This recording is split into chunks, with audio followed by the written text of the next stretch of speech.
Et aujourd'hui, on va faire l'étude cinématique d'un corps dans un pendule élastique. Donc, il est comme suit. Voilà, il est comme ça, le pendule. Donc, nous avons ici un corps qui est en point M. Et on a un centre fixe, là où il oscille, le fil et le corps qui se trouve ici. Donc, il y a un angle θ qui sépare l'axe vertical du fil où il y a le corps M. Donc, actuellement, on va chercher la vitesse. Donc, d'abord, on doit poser son des vecteurs unitaires. On a Uθ et UR, donc il est radial et ce vecteur-là, il est tangentiel. Donc, on va poser OM. Donc, OM est égal à OM module fois UR. Donc, OM, il est ici fois UR qui est le vecteur unitaire. Donc, on a ici OM est égal à L, c'est-à-dire une longueur fixe. Donc, il sera UR, comme ça. Donc, pour chercher la vitesse, donc, on a V de M dont le repère R est celui-là, c'est un repère de Fresnel. Donc, il est égal à D par rapport à dt de OM par rapport à R. Donc, ceci, donc on va l'écrire ici. Donc, il va être c'est D par rapport à dt de L UR. Donc, dans R, c'est-à-dire dans le repère de Fresnel. Donc, ceci va donner que on va faire la dérivation, donc on va faire sortir le L, donc il reste uniquement le vecteur unitaire qu'on doit dériver dans le repère R. Alors, qu'est-ce qu'on va faire? On va multiplier par d de θ et diviser par d de θ. Donc, ce sera L d de UR sur d de θ, qu'on multiplie d de θ sur d de t. Voilà. Donc, d de θ, c'est θ point, donc sera égal à L θ point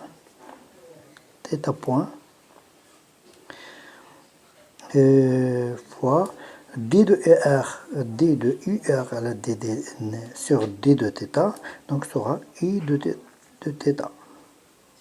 U de θ, le vecteur unitaire. On va expliquer en arabe en français. Donc, parce que quand on fait la dérivation du IR sur d de θ, celui-là, elle va se transformer en d de θ. Et qu'on voit I de θ. Donc, au d de IR sur d de θ, celui-là, quand on va le transformer, d de θ, pardon, quand on le transforme, elle sera ici. Donc, ce sera moins UR. Moins UR. Voilà. هذه مهمة بزاف. دونك هادشي اللي خرج من هنايا هو هذا. دونك هذه هي V. دونك هذه هي V. La vitesse. C'est la vitesse. Donc, maintenant, on va chercher l'accélération. L'accélération.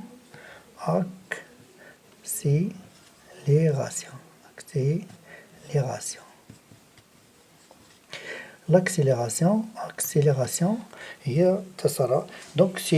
donc on va faire la dérivation de la vitesse au point M dans le repère R.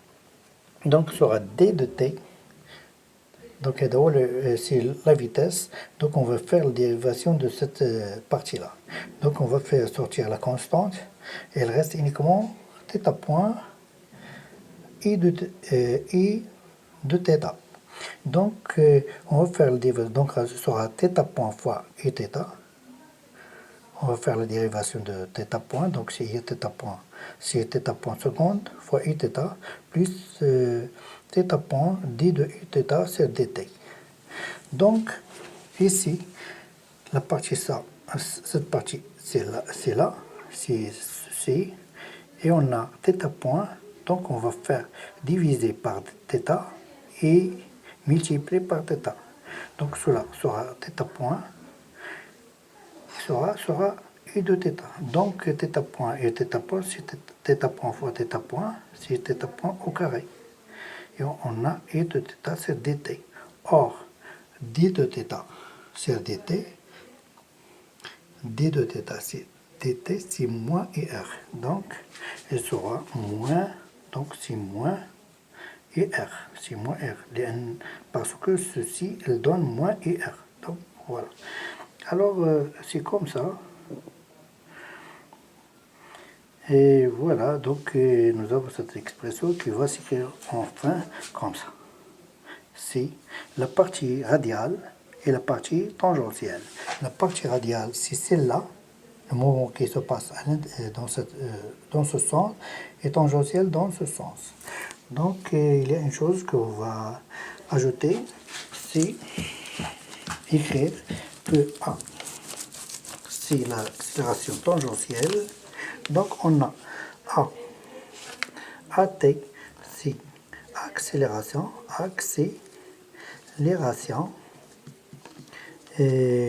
tangentielle,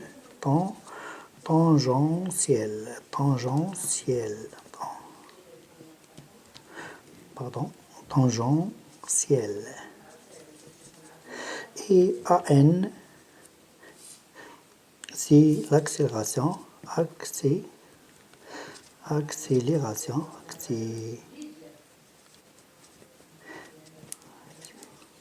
normale.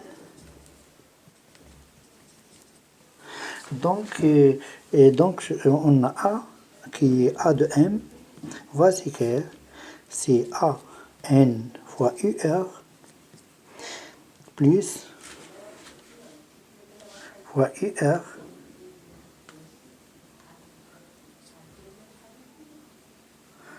plus AT fois UN. AR, AT. Et θ, pardon. Voilà. Normal, tangentiel.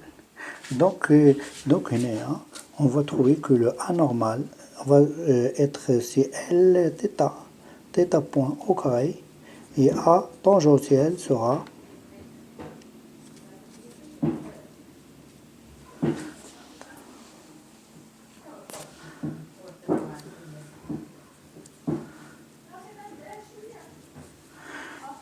voilà. Donc je dis c'est liquide mécanique. Donc lorsqu'on fait une étude mécanique, donc on fait la somme des forces est égale à MA. Donc il fait la projection sur l'axe dirigé par le vecteur unitaire radial ou par le vecteur unitaire tangentiel. Donc la projection sera sur ces axes-là, soit sur Uθ ou bien sur UR. Et voilà, merci.